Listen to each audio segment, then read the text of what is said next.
মাছ, মাংস যা কিছুই রান্না করি না কেন সবকিছুর সাথেই আমাকে আলু ব্যবহার করতে হয় কারণ বাবুরা আলুটাকে খুবই বেশি পছন্দ করে থাকে।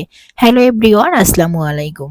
মারিয়াম মারিয়া ব্লগ থেকে আমি মারিয়া বলছি। আশা করি আপনারা সবাই ভালো আছেন। আলহামদুলিল্লাহ আমিও ভালো রান্না আছি। করেছিলাম মাছ, সাথে দিয়েছিলাম আলু এবং টমেটো। আলু এবং টমেটো দিলে মাছের স্বাদটা একটু ভালো লাগে তাই। এখানে আমি মসলাটাকে কিন্তু ভালোভাবে করে কষিয়ে নিয়েছি এবং মাছটাকে কিন্তু আগে থেকেই ভেজে রেখেছিলাম, যেটা আমি আপনাদেরকে দেখাইনি। এখানে মাছটাকে ভালো করে ভেজে তুলে রেখেছি এবং আলুটাকে মসলার ভিতরে দিয়ে অনেকক্ষণ পর্যন্ত কষিয়ে তারপরে পানিটা দিয়ে ফুটিয়ে মাছটাকে উপর থেকে দিয়ে দিয়েছি। মাছটাকে দিয়ে ভালোভাবে করে নাড়াচাড়া করে একটু মিশিয়ে নিচ্ছি যাতে করে পানির নিচে এটা ডুবে যায়। আসলে হচ্ছে গিয়ে বাবু থাকলে বাবুদের জন্য মাছটা বেছে খাওয়ানো একটা কষ্টকর বিষয়। তারপরও বাচ্চাদের চাহিদা পূরণের জন্য মাছ তো খাওয়াতেই হবে এবং ওরা আলু খেতে খুবই পছন্দ করে। তাই সব রান্নাতেই আমি সবসময় আলু ব্যবহার করে থাকি। কারণ হচ্ছে গিয়ে আলুটা খেতে ওদের কেন জানি না অনেক পছন্দ। ওদের সাথে সাথে এখন আমিও খেতে খেতে অভ্যস্ত হয়ে গেছি। তাই সব খাবারে আলু দিলে এখন আমারও মনে হয় ভালো লাগে। এই যে কথা বলতে বলতে মাছের ঝোলটা কিন্তু টেনে গেছে। মাছে আমি বেশি পরিমাণে ঝোল রাখবো না, একটু মাখো মাখো করে রান্না করব। মাছটা একটু মাখো মাখো রান্না করলেই ভালো লাগে। রান্না কিন্তু আমার প্রায় শেষের দিকে। এখন হচ্ছে গিয়ে আমি উপর থেকে কিছু কাঁচামরিচ দিয়ে দেব। কাঁচামরিচটার ঘ্রাণটা রান্নাটাকে খুবই সুস্বাদু করে তোলে। এটাকে আমি ঢাকনা দিয়ে অনেকক্ষণ পর্যন্ত জাল করে নেব।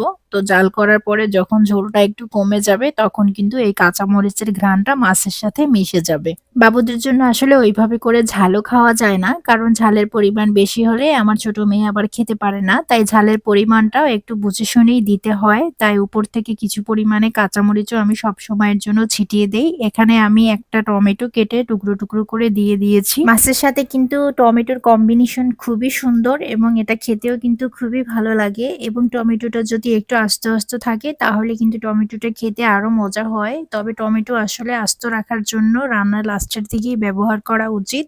তা না হলে কিন্তু গলে যায়, কারণ টমেটোটা কিন্তু খুব তাড়াতাড়ি গলে যায়। এখানে আমি কিছু ধনিয়া পাতা দিয়ে দেব। ধনিয়া পাতা দিলে এটার স্বাদটা আরো একটু বেড়ে যাবে। তাই হচ্ছে গিয়ে এখানে আমি ধনিয়া পাতাটাও দিয়ে দিয়েছি। এখানে আমি ধনিয়া পাতা কেটে কুচি কুচি করে দিয়ে দেব। আমি কিন্তু এটাকে দিয়ে দিচ্ছি এবং এটা চারপাশ থেকে ছড়িয়ে আমি দিয়ে দেব। এটা কিন্তু জাল না করলেও হয়। তারপরও আমি হচ্ছে গিয়ে একটু জাল করে নেব যাতে করে পাতাটা একটু সফট হয়ে আসে।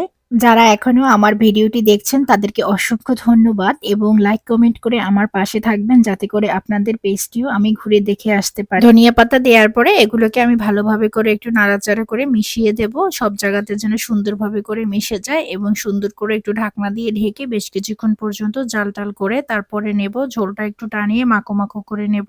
কিন্তু এটা কিন্তু গরম ভাতের সাথে খেতে খুবই ভালো লাগে। আমার রান্না কিন্তু শেষ। এখন কিন্তু আমাদের পরিবেশনের পালা। একটু পরে আমরা গরম ভাত দিয়ে কিন্তু এই গরম গরম মাছের ঝোলটা খেয়ে নেব, বেশ মজাদার।